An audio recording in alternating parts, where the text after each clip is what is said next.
ఈరోజు మీ ఉత్సాహం చూస్తున్నాం.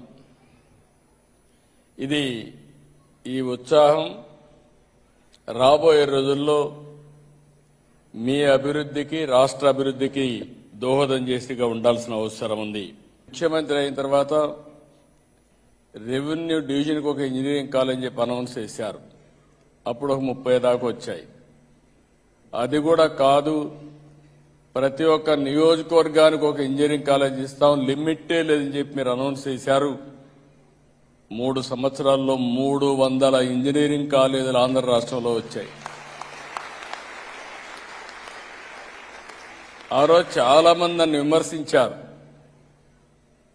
ఎందుకు ఇంజనీరింగ్ కాలేజీలు పెడుతున్నాడని. నేను ఒకటే చెప్పాను, 95లో మీరు చూస్తే ఫస్ట్ టైం ఏదైతే ఇంటర్నెట్ రెవల్యూషన్ వచ్చింది, ఒక పబ్లిక్ పాలసీ, ఒక విధానం మనం తీసుకురాగలిగితే ఎన్నో డికేడ్స్ కాదు, కొన్ని సంవత్సరాల్లోనే ఇది